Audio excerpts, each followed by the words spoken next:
Hey there, Tom Romeo from Crestron, showing you the R25 interface into Fusion. And what you saw before you was the R25 Alive web client, and now this is the Fusion web client. So the first thing I'm going to do is show you a room that's in Fusion that has a touch panel, because this is a very typical setup. Touch panel goes in front of the room, and it shows all of the appointments that are scheduled for that day in front of the room. This is the most important part when configuring R25. These are the config settings. These are the minimum values required in order for Fusion to create meetings within the R25 system. The default event type and the parent ID are of critical importance, and they change semester to semester. Now, here are the other important R25 values that we've added over the years. So some customer asked to see the blackouts and other events around the meeting or the event, the default parent. Now you see that defer, that's a new setting because we used to get these HTML errors 429 because we had more than 5 concurrent connections. But you see we've got many different values that can be used to drive the way Fusion communicates with R25 and what it displays on the monitoring client. So I'm going to now show you how we add a room. And we use the spaces XML to find a bunch of rooms. And I'm going to demonstrate that right now. So here we go. Interestingly enough, I don't know how to add rooms in the 25 Live client. I only know how to add them in the old Citrix client. So we're going to have to learn how to do that. But here we go. I've looked it up, and it found all of the rooms names that are similar to MSIMs.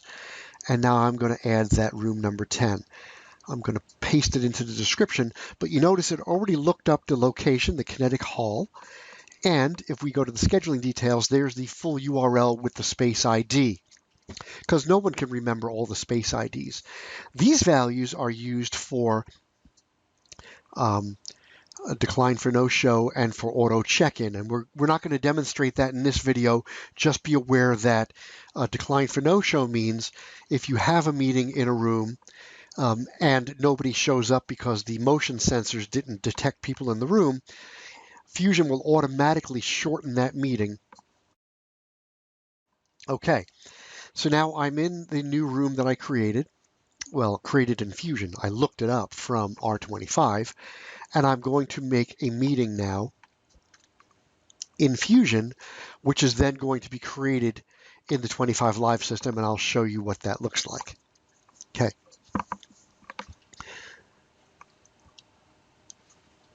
Right. Notice also that it's Eastern time.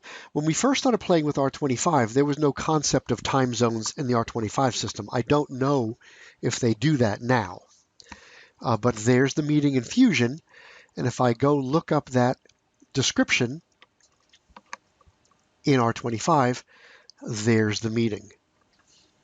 Now, I don't know what the full length of that description is, but you'll see in the next little demonstration that it looks like it's truncated in 25 Live, and I don't know what the full value is, but you're going to see that in a second.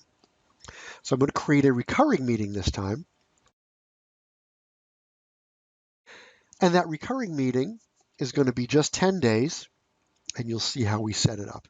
Notice the length of that description, though, and it says MSIMs 10. And when we go to the 25 Live system, that 10 is going to be truncated off. Okay, so I've saved it in Fusion, and it should have been saved in the 25 Live system. So let's go look for it in the 25 Live system. You see how it was truncated off? The 10 was knocked off.